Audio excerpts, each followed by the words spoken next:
7.5, so we're saying 7.3. Y'all, it's currently 7:52 p.m. and my water just broke. It felt like I thought I was peeing on myself. Oh, babe, I can't turn that way. 1 second. Thought I was peeing on myself, y'all, but it felt like stuff was just gushing out, but really it was a little blood in there. You see? Is that good enough? Yeah, you gotta be sideways though. Is you gonna be able to see though? Like, so yeah, y'all. I guess I'll get back to y'all when I'm currently 4 centimeters dilated.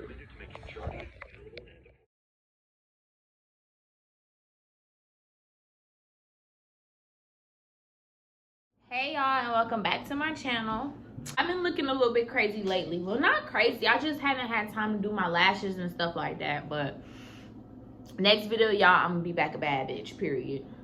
Because right now I'm just I don't know. So today's video is really just gonna be like my labor and delivery story time, since I never really got a chance to fully tell y'all, because everything pretty much happened like so fast. Like, it was so unexpected and so random. But if y'all see me eating, I'm just eating like this enchilada. It's pretty good. I like Mexican food, but like sometimes. So that's if y'all see me eating, which y'all will. So yeah, and I got Riley in the video today, y'all. Let me show y'all my little stinky bear. Y'all, she is such a sweetheart.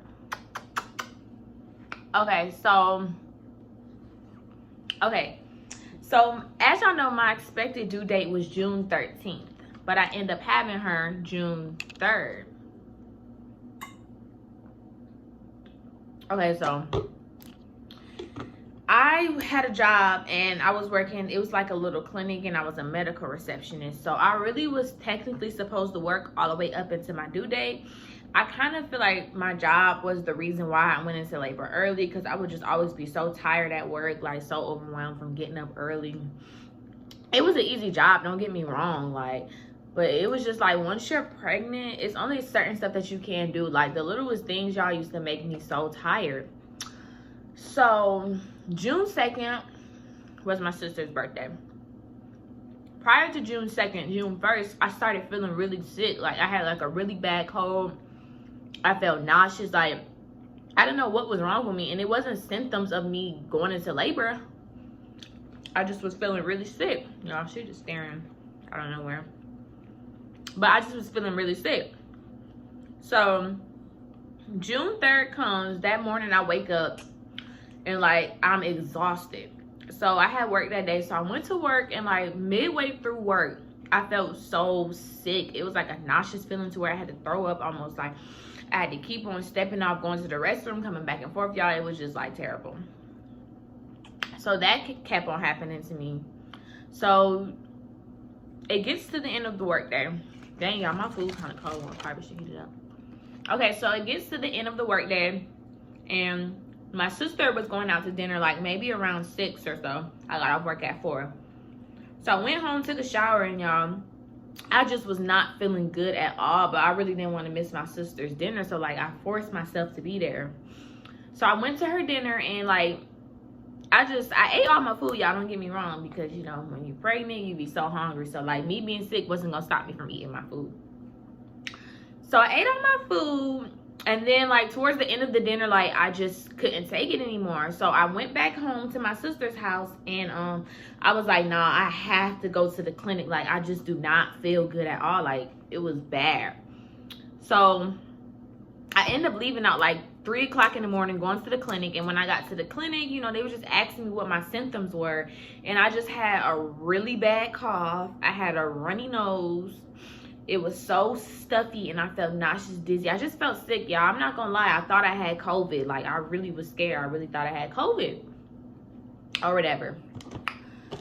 So, you know, I'm telling them all my symptoms, and I'm thinking like, oh, they're gonna give me some medicine. You know, I can go home. So basically what they did was they gave me some IV. They gave me some Tylenol to help with like my sickness, as far as like my headache and all that stuff. So once they gave me all that, 4 hours go by, and I'm just like, am I gonna go home or not? Because, you know, I was feeling a little bit better from all the medication that I was on. Because, you know, when you get IV, y'all, you be drugged up. Like, at the clinic, at the hospital, they give you hella medication and shit like that, so you're not gonna really feel the pain for real. So after all that, hours go by. So the doctor ends up coming in my room, and she's just like, do you have somebody that wants to be here with you and all that? And I'm just like, no, I came by myself because, you know, I thought I was gonna go home the same day. So she ends up telling me I had to stay overnight because they need to monitor me and the baby. So I stayed overnight, y'all, until that morning when they came in my room to wake me up, and they was just telling me about how Riley's heart rate was too high. They said, like, normally with the heart rate, if it goes up high, it needs to drop and then go back up. But hers was like high, like it wasn't dropping at all. So I'm like, dang, like, how could this happen, y'all? I'm not gonna lie, I was getting scared. Like, I was getting so worried, because every little thing about my child worries me, like, for real. So basically, they said that they had to monitor me, you know, to check on the heart rate and stuff like that. So that was the reason why they kept me overnight or whatever. So after that situation happened, they monitor me a little bit longer.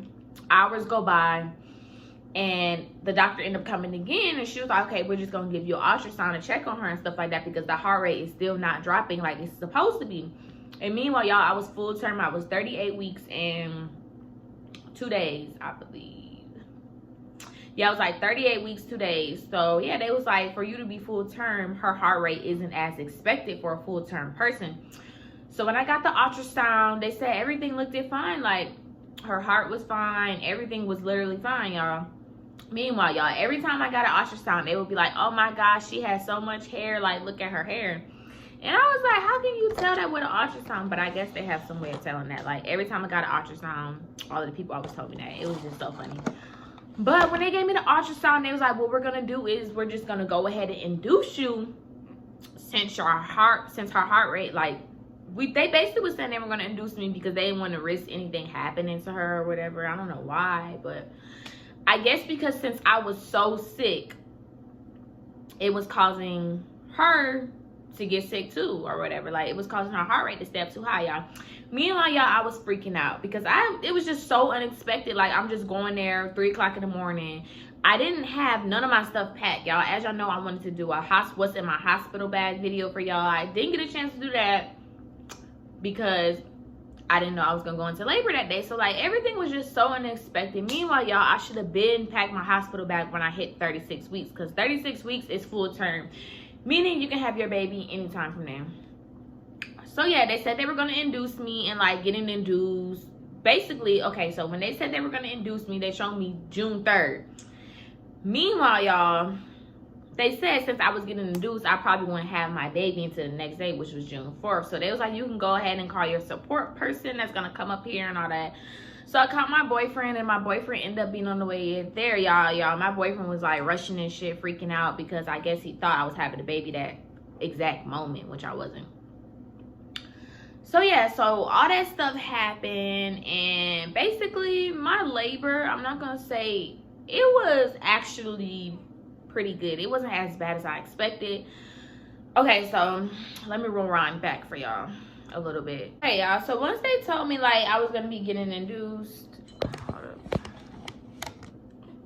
okay y'all, so once they told me that I was gonna be getting induced, I'm not gonna lie, y'all, I was kind of scared, because it's like, dang, I didn't get the chance to, you know, fully prepare myself, because it's so last minute.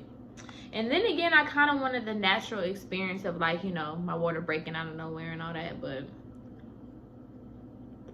I guess Riley was just ready to come out.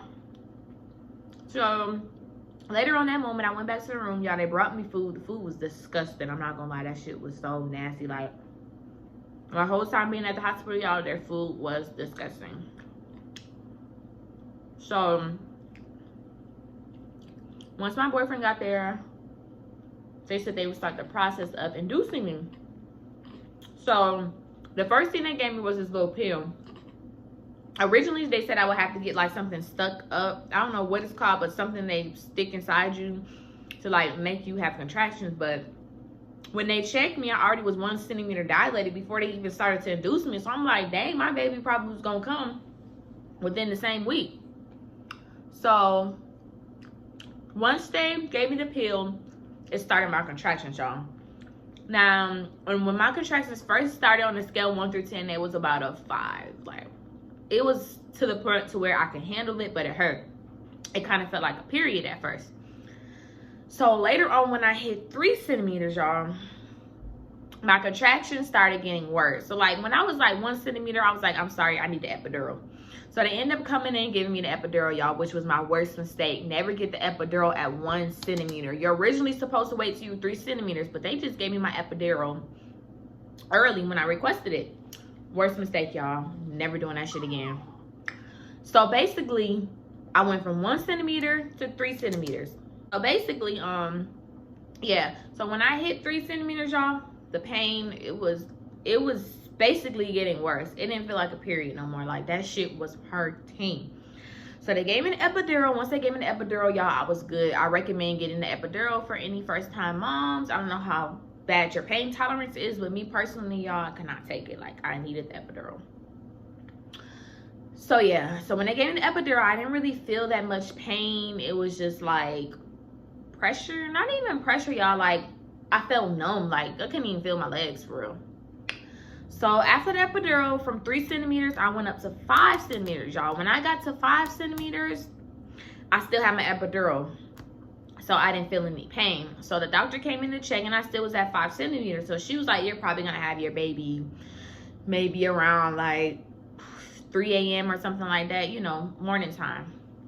So once I hit 5 centimeters, y'all, I immediately went straight to 10. Now, let me tell you, when I got to like 10 centimeters, my pain was terrible. Like, the contractions just was hitting me back to back to back to back. Like, they would not stop, y'all. And I'm not gonna lie, I was in there crying. Like, I don't think my boyfriend got that clip on the labor and delivery vlog on his channel, but y'all, I was in there crying. Like, it was bad, because the pain, I can't even explain what it felt like. You feel like somebody stabbing you in your stomach. Like, the contractions was bad. So yeah, y'all, I was just in there crying. I was just in so much pain, and it was just, it wasn't bad now that I think about it, but then again, at the time, y'all, it was bad. Like, you would need somebody there with you to like support you and be there with you, because y'all, I wouldn't want anybody to go through that pain alone. It's a lot. So yeah, so the reason why I was in so much pain, because it was time for me to push, but I didn't know it was time for me to push because the doctor didn't check my cervix again. So when they came back and finally checked me again, they were like, you're at 10 centimeters. It's time to push, y'all. Once they told me that, y'all, I was so nervous. Like, I don't even know if I was crying. I know I was crying because of the pain, but then again, I was probably crying because like I was just so nervous, and it was really a lot and stuff like that. So once it got time for me to push, the pushing part wasn't bad. Basically, on a scale of 1 through 10, I get a pushing part like a 4. Like, it wasn't bad. Since I still have my epidural, when you push, you just feel pressure. That's why. The reason why I thought my epidural was wearing off at 10 centimeters is because her head was like really low, and every time I had a contraction, that shit would hurt because it was time for me to push. Like, she was ready to come out. So the pushing wasn't bad, y'all. I was literally laughing. It just feels like pressure. Like, you have to push so hard. It's like you have no more energy left, and it's really tiring, but it's not painful if you have the epidural. So yeah, every time I push, y'all, I guess they would see like the opening, and they would just see her head and be like, oh my gosh, she has so much hair. And it was just so, it was the best feeling ever, y'all, when my baby finally came out. Because it's like, dang, I've been carrying you for 9 months. I always wondered what you would look like. And it was just, y'all, it was the best feeling, I'm not gonna lie. So yeah, that's pretty much my labor and delivery story time. I kind of made it short or whatever. Because like my experience was just so unexpected, and I didn't really get to vlog my pregnancy as much as I wanted to, y'all. I wanted to do my water broke prank. I wanted to do what's in my hospital bag video, but I didn't really get a chance to do all that because I kind of was working during my pregnancy, and on top of that, it was just so unexpected, and I was tiring and everything, y'all. But when my baby came out, y'all, she was 7 pounds and 3 ounces, and the doctors and stuff, they was like, what's her name? We was like, we don't know, y'all, because we honestly didn't agree on the name until like maybe the second day. Yeah, like almost, well, really we didn't agree on the name until the last day of me staying at the hospital. So I ended up having to stay at the hospital for 2 days, and my experience at the hospital wasn't that good, y'all. The food was disgusting, and my experience at the hospital overall really wasn't that good. It was okay. It wasn't as great as I expected it to be. And my first day postpartum, y'all, I was going through it. Like, I don't know, I feel like I was just so emotional because I was just trying to be the perfect mom. Like, with the breastfeeding, the first day at my hospital, y'all, it was just not working out for me. And I really, really, really, really wanted to breastfeed so bad. But it just really wasn't working out for me at the hospital. I guess because I didn't have as much help as I really needed. Like, I really needed somebody to sit there and help me. Because, like, I'm a first-time mom. Like, I don't know much about being a mom for real. So, yeah, I was just crying because I just wanted to breastfeed so bad, y'all, and it was not working for me. Like, the whole time, y'all, I was just so emotional. Like, my boyfriend kept telling me, like, this shit is making you cry so much. Like, I really had the postpartum depression shit. I'm not gonna lie. I had it for, like, a good 1 or 2 days, and then after that, you know, I was back myself normal. So, at the hospital, I gave my baby formula. So when it was time for me to go home, I was really telling my sister and my mom about the breastfeeding, like how much I really wanted to do, and it just wasn't working for me. So I just gave her formula, and I really didn't want to give her formula. So my sister ended up being very, very supportive. Shout out to my sister, y'all. And she basically helped me with the breastfeeding. Like, she told me the things I need to get, what I need to do. So I ended up getting a pump. And she ended up showing me, like, how to get the baby to latch on. And that worked out really good for me. So, basically, I've been breastfeeding. I only gave her formula for, like, 2 days. And then after that, I was like, no, I really don't want to give her formula. Because, like, I hear all the bad things about formula. Not that I'm saying, like, for any moms out there that give your baby formula, your baby is going to be perfectly fine and healthy. But me, personally, I just hear, like, too many recalls on formula and stuff like that. And I really wanted what was best for my baby. So that's why I really wanted to breastfeed. So yeah, breastfeeding has been coming out really good for me, y'all. I produce a lot of milk. Like, if I don't pump it out, my boobs will get like super swollen and they will hurt so bad.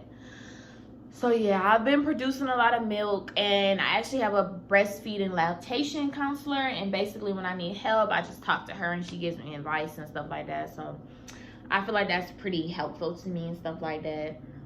But other than that, like, my whole labor and delivery was not as bad as I expected it to be. It wasn't that hard. I feel like any mom out there, you can do it. Any first-time moms, you got this. It will not be that much hard. Because at the end of the day, you get a beautiful baby. And it will be worth all the pain you went through. Y'all, who y'all think she looked like? Everybody tell me she looked just like her daddy. Even though I carried her for 9 months. But yeah. She asleep right now. Y'all, she had a photo shoot and everything. So those pictures will be getting posted on Instagram once they come out. My little stinky bear is asleep. So yeah, make sure y'all comment some video suggestions that y'all want me to do. And sorry, y'all, I just have me kissing her 24/7. So y'all, make sure to like, share, comment, and subscribe. Comment some video suggestions that you would like me to do on this channel. And yeah, love y'all.